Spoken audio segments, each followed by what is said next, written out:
Hey guys, your humble host, or Kayla if you prefer, so I'm back with another video, and this time it's a reaction response to Mr. Enter's Indiegogo advertisement campaign. Pretty much, he's been doing an Indiegogo campaign to make a pilot cartoon with his own characters and stories. He's asking for $250,000 and supposedly has been working on this project for 4 years.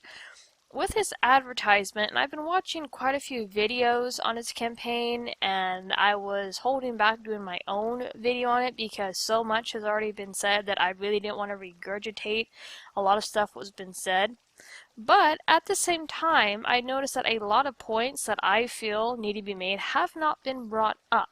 So I'm going to do my best not to sound like a broken record for anybody else, but I'm going to give my intake and I'm going to post the Indiegogo in the link in the description, and you guys tell me what you think, because the further we get into the advertisement, you're going to see how weird it gets. Let's do this.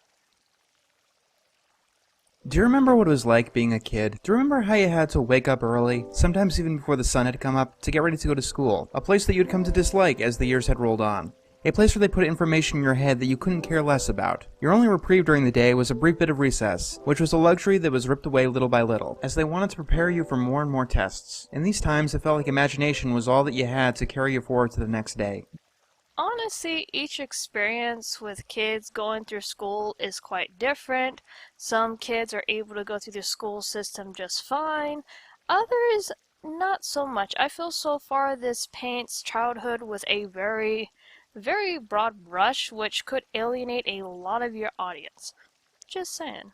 You were able to make the world so much more exciting in your head. You'd be thinking of schools for learning magic over math. Those dishes that you hated cleaning, they'd become the centerpiece of a game of baseball. And that bedtime that your parents saddled you with, what if that was their bedtime? Then Okay, so this trope has been done to death, I feel, and in some cases it's done real well. Other cases, it's just odd.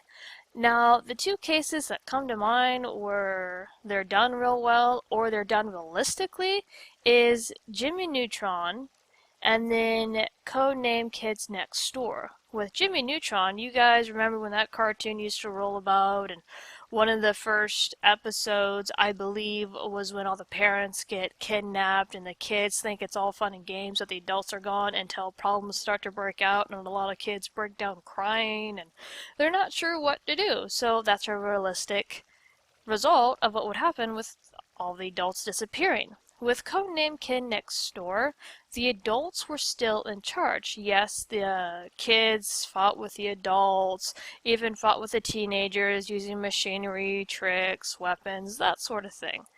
But the adults still ran things, and they even did episodes as to why that was a good thing, and with the kids being hit with reality. So that's an example of it being done well. Otherwise than that, the trope is just weird, it's irritating, and it very much needs to die. That's just my opinion. maybe you'd think, what if you were the one in charge? I want to bring that thought to life with a show that I call Growing Around. It's planned to be a cartoon about an energetic and wildly imaginative little girl named Sally Dunn as she navigates issues of family, friends, and her typical daily life in a world where kids make all of the rules. They run the schools, the homes, the towns, and the countries. Okay, a few questions here. Did anybody teach them how to run the countries, as there's a lot that goes into running just one country, economics? I don't know if I'm thinking too much into this, and I know it's a cartoon, so it's going to have ridiculous concepts, but at the same time, the concepts need to make some sort of sense to the world being presented. Is there anybody who actually knows what they're talking about? Do they learn this stuff from the adults? And seeing how in the show the adults aren't really in charge but the kids, how does that really work? Once you're grown up, you just lose all your freedom and privileges? That kind of sounds a little bit dark if you ask me. It sounds like it would be a world of fun and games, and some days it is, as Sally helps her parents with their homework, like getting the highest score in the latest video game, or creating the absolute best superhero identity. But even a world of fun and games isn't always fun and games. Childhood is a time of extremes, and growing around takes his fantasies and removes the safety brakes. A simple game of tag could drive an entire city into the apocalypse.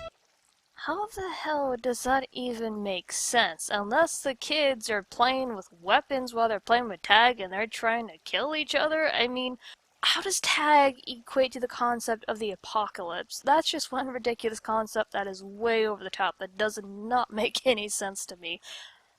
After all, if you want the game to end, you're probably just the person who's it, and is tricking them into being tagged. Growing Around builds the world that kids would create if they did have the power and just runs with it. In this world, if you want that new top-of-the-line toy that's being blasted out on all of the commercials, you can buy it. In fact, you've gotta buy it. After all, your boss only wants to promote the coolest kid in the building, and let's just say that he's been having a few tantrums about it as of late.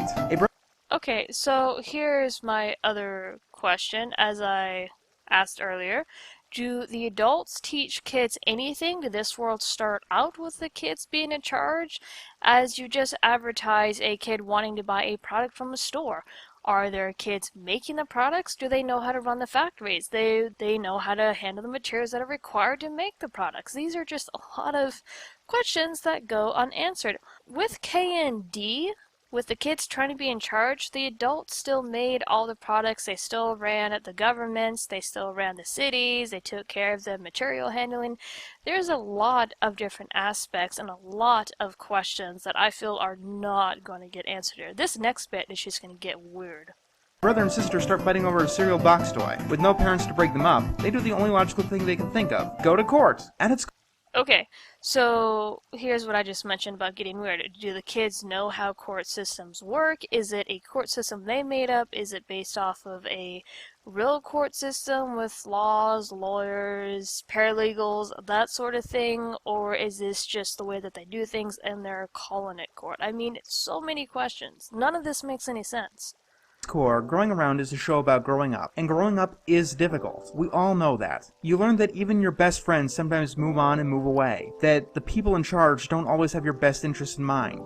And that's true enough, but with this show, it's not so much growing up, it's growing backwards, because part of growing up is becoming an adult, learning to become an adult, and you learn that throughout your teen years. With this show, you're pretty much teaching kids that, well, once they grow up, they're not going to get any privileges as adults, no responsibilities, that it's nothing but fun and games. Not really a good concept to be teaching to younger audiences. I'm just saying the message of this show is completely backwards. It's a time of self-discovery as you come to terms with your direction in life, your identity, and your place in the world. Growing Around is a show that tackles these issues without sugarcoating or kid gloves, but it needs your help to come into existence. This show is a culmination of 4 years of work. I've been at it writing dozens of scripts and fine-tuning the world and the characters to perfection. However, there is one hurdle that is yet to be crossed, and that's the financial one. Growing Around is a series. So, as I've said before, he is asking for $250,000. Now, I did go and do some reading, and there are a lot of pilot episodes that do cost in the 1 million range, 2 million, but I do believe that to be of the higher studios, the well-established studios. Now, something I want to ask you, Mr. Enter, do you have background artists established? Because there are artists, if you're familiar with how animation works, you have artists that take care of the background. You have quite a few different artists that take care of the characters. Like there's one animator for one specific character, and they're constantly practicing using reference pictures. And then you have a whole other team that handles the audio and sound quality. Do you have all of this established yet?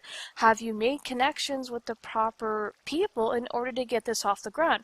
Now, from what I'm understanding of the videos I've watched and seen, nobody has been named.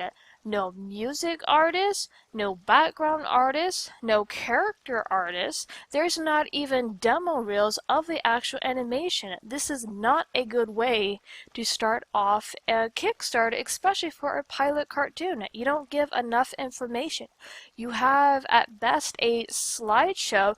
Now don't get me wrong, the art looks cute. It does look well fitted.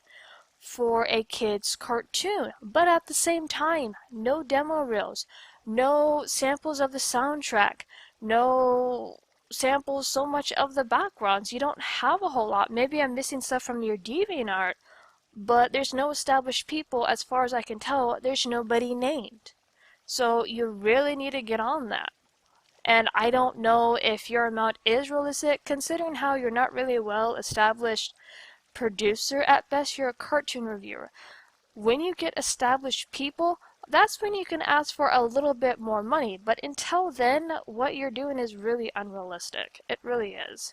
Series that isn't going to be afraid of touching any issue. Topics of sexuality. Okay, this is a point that people have not touched upon, if at best I've heard it called pedophilic.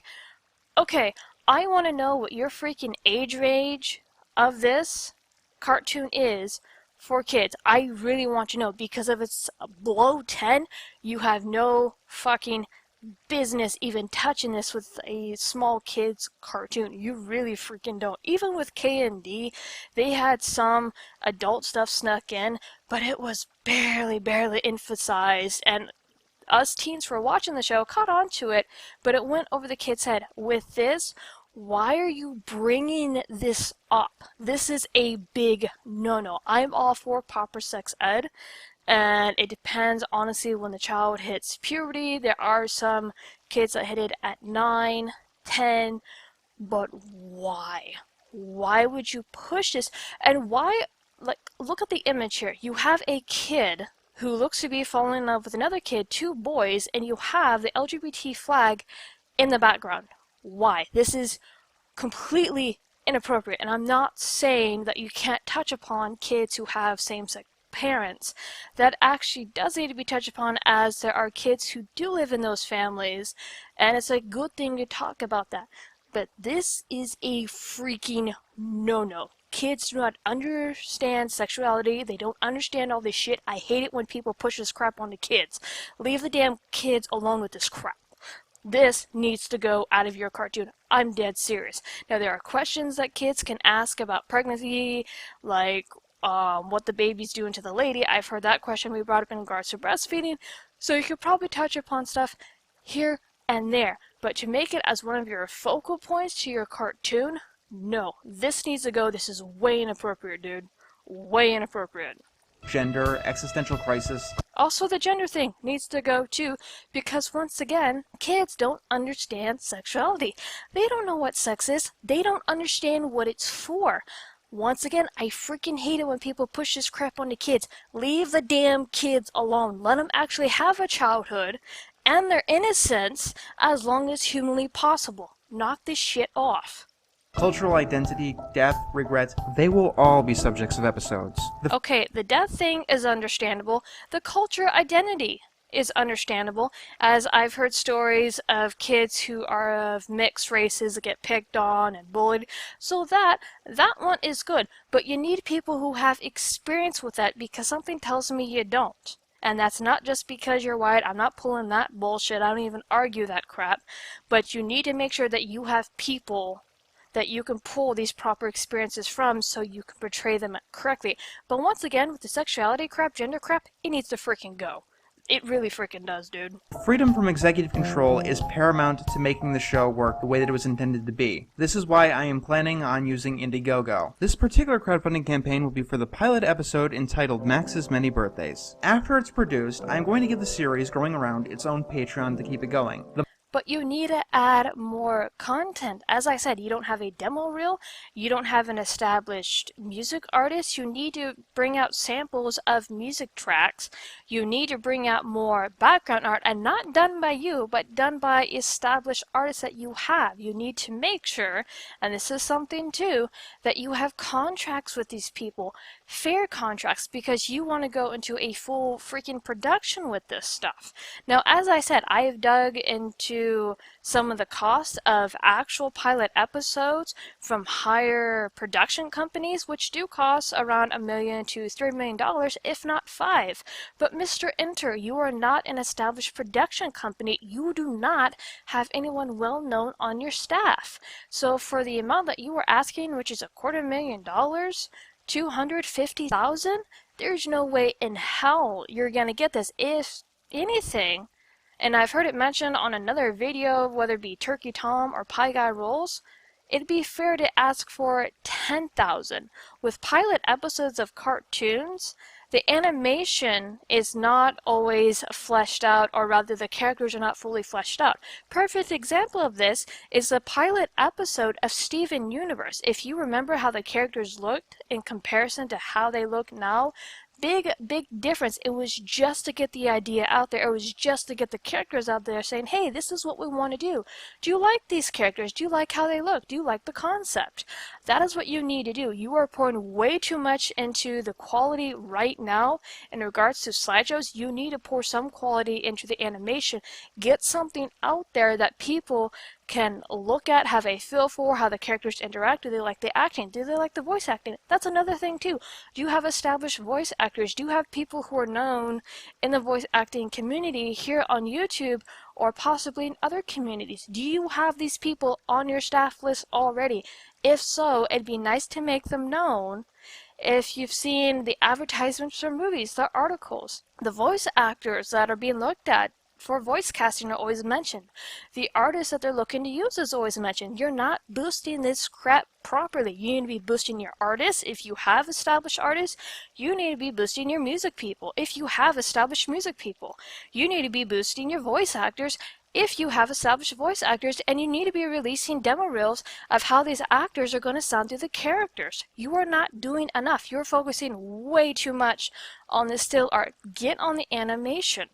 And also lower your amount, because like I said, it is really unrealistic for the very little you have provided. The money that's being raised is going to go entirely into the show, mainly the animation budget. In return for your donation, we have many great rewards available. We have t-shirts, show accurate to the main characters, posters that I will personally sign, art of you and your characters in the style of the show, and many more perks that you can check out on our Indiegogo page. To clear up any confusion, Okay, I will say I've gone through the rewards, and you can go through them too, the link in the description. They're not entirely bad, but $90 for a shirt, not realistic. The cartoon shirts that you can buy from Hot Topic that have Zelda, Mickey Mouse, or even from any store, I've seen as low as maybe 20 or 30 bucks. 90 is a bit much. As for the other rewards, the 200 to have your name somewhere in the cartoon, 500 to have yourself as an established character somewhere in the background, not bad, I guess, but if it me, I'd be knocking those amounts down, maybe 300. I've never run a campaign before like that, but at the same time, some of the price amounts for the prices is a little ridiculous, especially the t-shirt one. Because, as I said, I could get like a cartoon hoodie that has established characters on it, being Nintendo, SpongeBob, whatever. You can get that stuff for like 50 bucks, and that's out of a store. So you're trying to push 90 for a t-shirt? Nah. if this pilot does get funded, I am not going to be putting it behind a paywall or anything. The pilot will go up right here on my YouTube page and on my website. My dream is in your hands now. You need to provide us more with your dream, and some of the stuff I mentioned earlier needs to freaking go. Leave the kids alone, let them have their innocence. And also something too when it comes to sexuality and gender, because, and I've been asking this in the comment section on quite a few videos, when kids turn into adults or they go through those teenage years into adulthood, are you going to talk about puberty?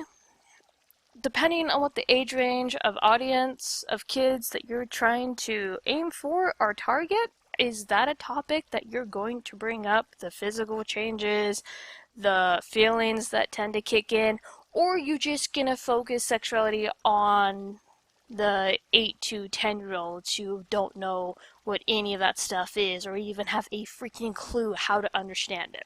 I am really concerned, and I hope you guys who have also seen this advertisement and sat here with me watching this, I hope you guys share in my concern. I'm not saying that his cartoon looks like crap. I mean, like I said, the art style looks cute, well fitted for a kid's cartoon, But you guys can see my concerns, right? Am I the only one? As I said, I didn't want to regurgitate a lot of the stuff that was brought up, but I felt like there was a lot of stuff that no one pointed out, so hopefully I did a good job of doing that. With that, I'm going to end it here. Tell me your thoughts below. And no, this is not an attack on Mr. Enter. I don't hate the guy. I've seen a couple of his videos. I'm not a fan. I know he's not really particular when it comes to critiques of his work or criticism, so I have seen that of the guy, but this, I don't hate him. I really don't. Just this, when I saw the advertisement and I've kind of been sitting on it, I went, I have so many freaking questions. And I was asking the same exact shit when his book came out 1 to 2 years ago, because he released a book of this out on Amazon, and I asked this and it got completely blown off. So hopefully I'll get an answer to that because I'm really concerned. Anyway, with that being said, I'm ending it here.